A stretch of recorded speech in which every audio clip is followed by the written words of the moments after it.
Hi, this is my audience for my speech. I have my dad, my mom, my kids, my husband. I want you to imagine that you've just graduated college. You've landed your dream job and you're making your dream amount of money. You've been working at this job for a month now. You've been able to pay your rent, you've paid all your credit card bills, and you've also paid your student loans. And yet at the end of the month, you're wondering why you're still just able to make ends meet and you're not able to save that much money. According to Bert, financial literacy is the ability to understand financial skills, including money management, budgeting, and investing. One of the things that I think we should learn early on is financial literacy in high school. I believe that financial literacy can teach us different ways of paying for college. One of the things that I'm referring to is scholarships. I feel like if more high schoolers or even early college-aged kids were advised to apply for scholarships, that could decrease the rate of student loans, or at least decrease the amount of student loans that students are taking. Another option is applying for financial aid.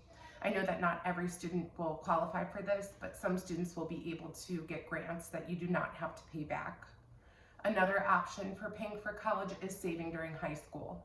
I know a few of my friends and my husband, their parents had them set aside half of their paycheck in order to pay for schooling, which I feel like was smart, so they didn't graduate with a lot of debt. So there is also some other advice from McMaster. They say to pay yourself first. And so what they mean by that is if you save $5 per day and you invested that at 10% interest, in 40 years, you could have accumulated greater than $600,000. So the one thing that financial experts say to do is to have no payments. So if you, let's just say you had a $500 car payment a month, instead of paying that to the bank, if you kept that for yourself, you would be able to accumulate a lot of wealth faster than if you were paying other people your hard-earned money. If we increase financial literacy at a young age, we could set a lot of these younger generations up for success. We could help prevent some and certain hardships that are related to money. One of the first things that we can teach the youth to do is to start a budget.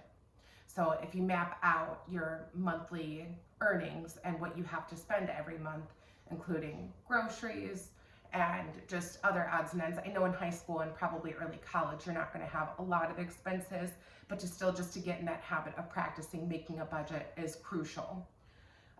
You can also enroll in a financial literacy class.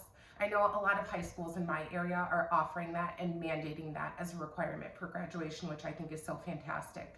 I personally did not take a financial literacy class until my late 20s, and I wish that I would have taken that sooner just because it personally changed my own life. A lot of other things that we are able to do as well too is we can teach students about a credit score. And so credit scores can affect the purchases that we make in the future as well too, including your home, car payments, and different loans that you may take as well.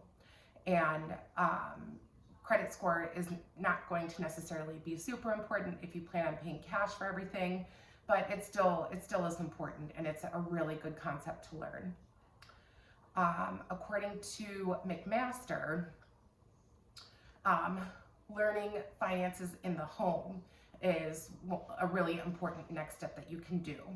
And the International Journal of Nursing Education says that money management in the home is extremely important because that's one of the first things that were modeled as children and that we see as an example. So it can teach us about financial problems. A lot of the time financial problems are from lack of resources, or if somebody has a major health expenditure as well too. But having a plan in place and saving our money for these things can prevent a lot of these from being so explosive and so stressful, and we would just be able to take care of the problem at hand. Learning early can prevent excessive debt. It is noted that a lot of Gen Xers have accumulated about $60,000 of credit card debt and student loan debt by their late 20s. And it's now noted that millennials have accumulated that amount of debt by their mid-20s, which is a lot when you're first starting off. There's a really great website. It's the Annie E. Casey Foundation, and it is a comprehensive website.